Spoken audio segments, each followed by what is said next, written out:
안녕하십니까. 속이 비어 곧은 대나무 빈대의 중국사 송나라편 제31회를 시작하겠습니다. 지난 시간에 철종이 갑작스럽게 죽었습니다. 그의 사인을 두고는 여러가지 설이 있습니다. 어려서부터 각혈을 하는 등 폐병이 있었다. 추사와 황유 같은 단약을 자주 먹어서 중금속에 중독되었다. 간 나은 외아들 조무를 잃고 충격을 받았다. 감기에 걸려 기침과 발열이 심했다는 등입니다. 그런데 한 가지 좀 추한 설이 있는데 그것은 철종이 색욕이 과도했고 성병에 걸렸었다는 것입니다. 철종이 벌써 13살에 아들을 낳았다는 추문에 휩싸였었다는 얘기를 했었습니다. 그랬을 만큼 철종이 여색을 밝혀내봅니다. 추밀사 증포는 그의 일기에 철종에 대해 이렇게 적었습니다. 정액을 제어하지 못하고 자주 새어나온다. 정액 불금 우다 화설 찡에 부진 요도 화시에. 철종은 본래 고태황태후의 뜻에 따라 맹씨를 황후로 맞이하였습니다. 하지만 철종은 할머니가 점지해준 맹황후를 좋아하지 않았습니다.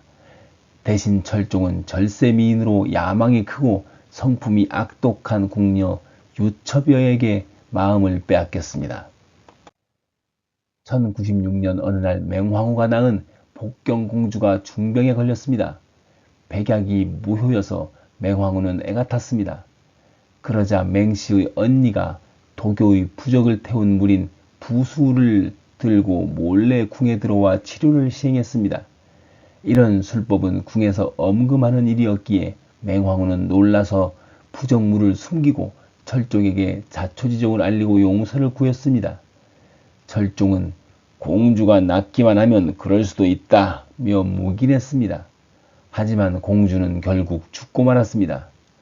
그러자 맹황후의 양모인 연부인이 여승을 불러 궁인들과 불공을 들여 죽은 공주의 극락왕생과 맹황후의 복을 빌었습니다.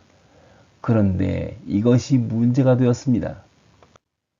유첩여가 사건을 꾸몄습니다. 맹황후가 연부인을 시켜 불공을 빙자해서 황제를 저주하는 주술을 행했다고 거짓으로 모함한 것입니다. 철종은 의심을 품고 양종정과 소규에게 사건을 조사하게 했습니다. 유첩여의 사주를 받은 재상 장도는 주술 사건을 사실로 정해놓고 맹황후의 주변을 조사하도록 했습니다.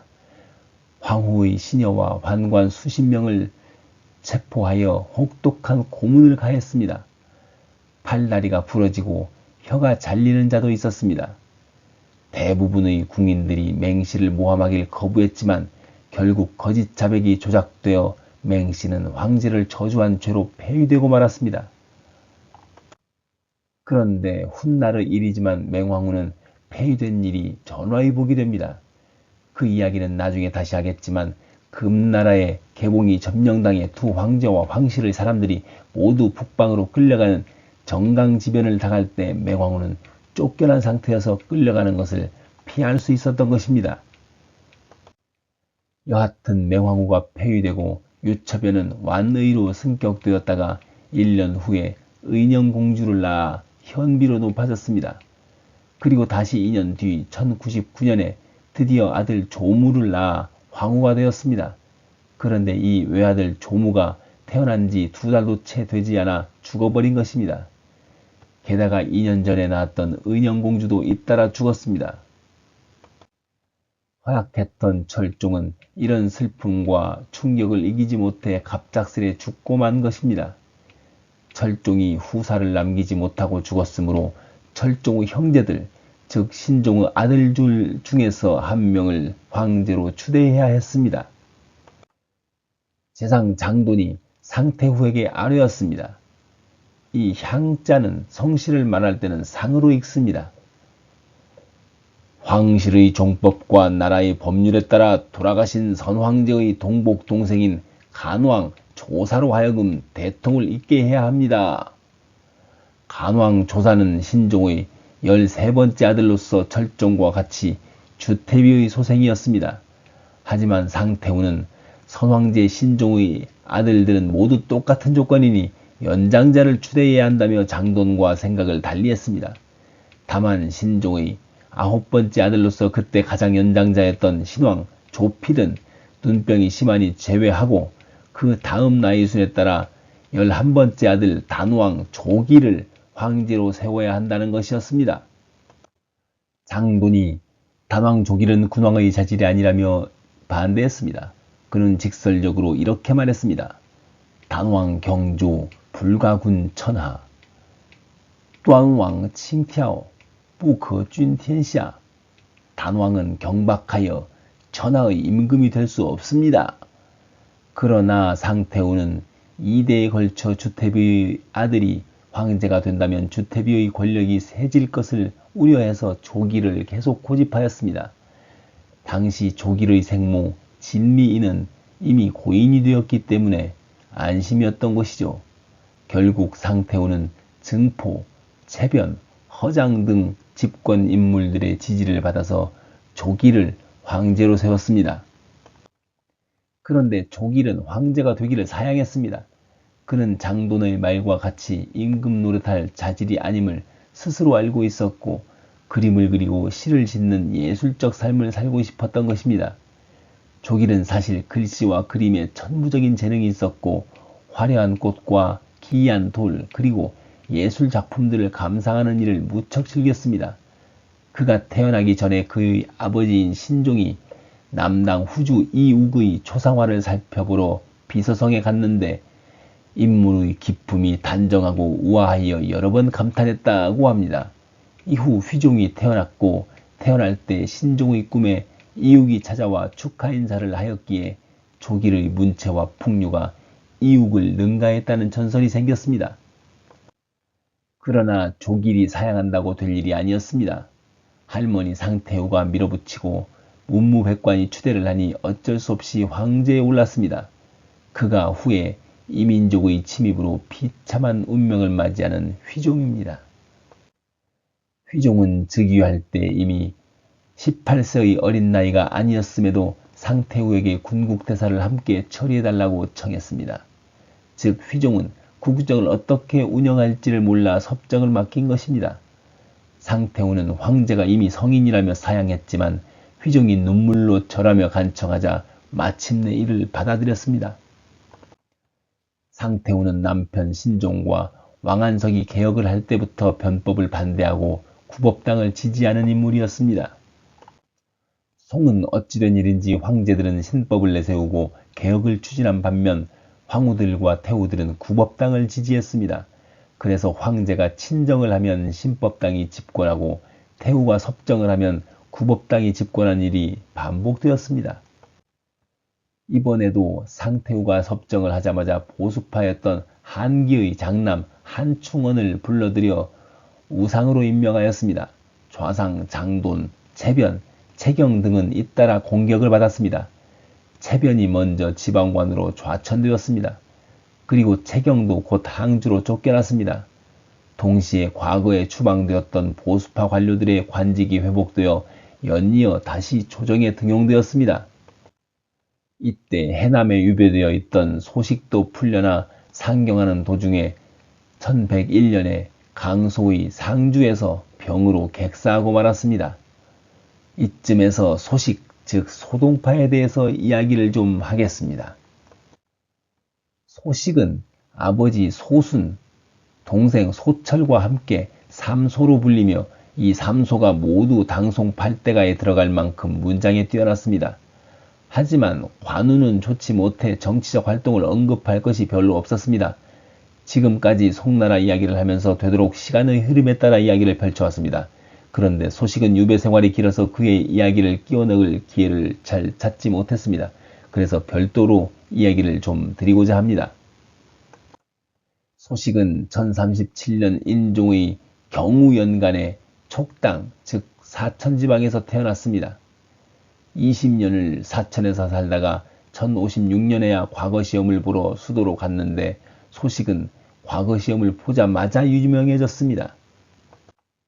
이때 주시험관은 구양수였고 부시엄과는 매요신이었는데 이들이 소식의 책론 답안지를 보고 극찬을 하였던 것입니다.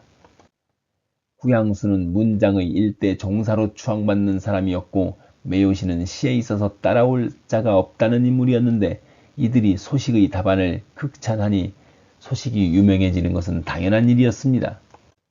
그런데 구양수와 매요신은 소식이 쓴 답안의 내용 중 한 구절의 출처를 알지 못하고 그를 원래의 수석에서 차석으로 강등하였습니다.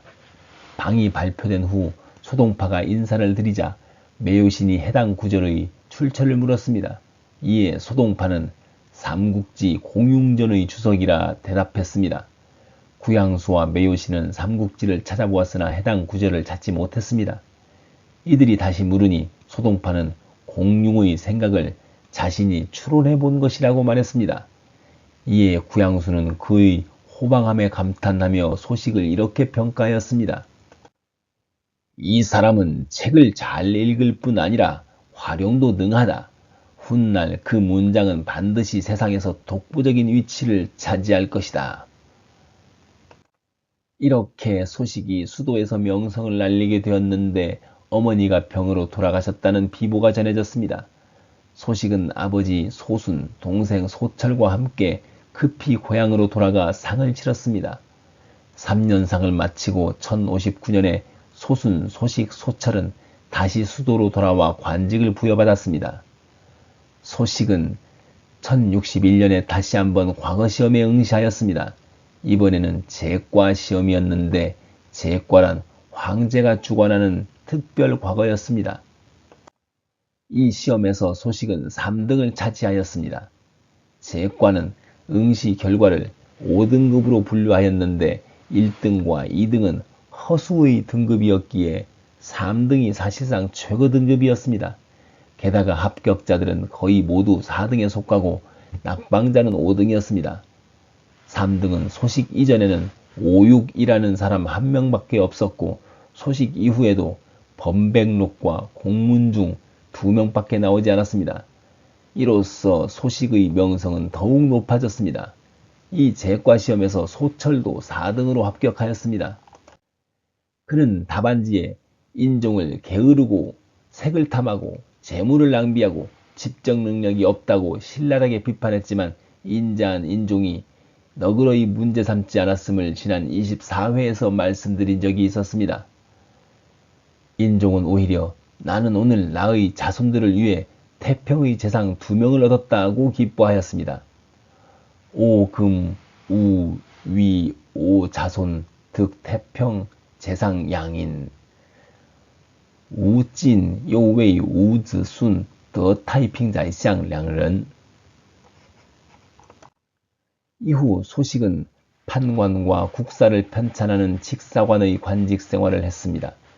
그러다가 1066년에 아버지 소순이 작고하여 소식 소철 형제는 아버지의 관을 모시고 고향 사천으로 돌아가 상을 치렀습니다. 소식은 3년상을 마치고 1069년에 수도로 돌아왔는데 세상이 달라져 있었습니다.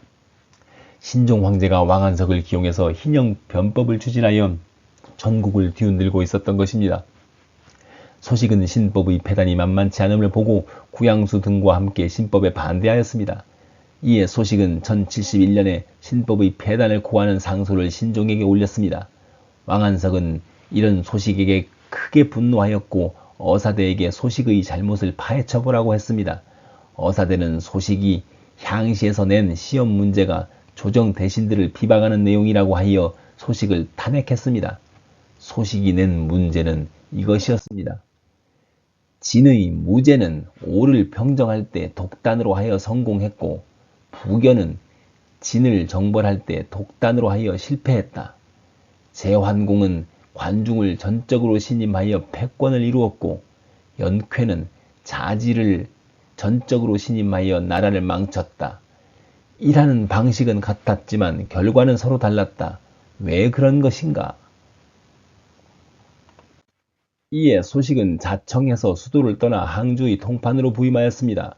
이때부터 소식은 지방을 전전하며 곤궁한 생활을 시작하게 되었습니다. 앞으로 소식은 어떤 삶을 살게 될까요? 소식에 대해서는 할 얘기가 많으니 이어지는 이야기는 다음 시간에 하겠습니다.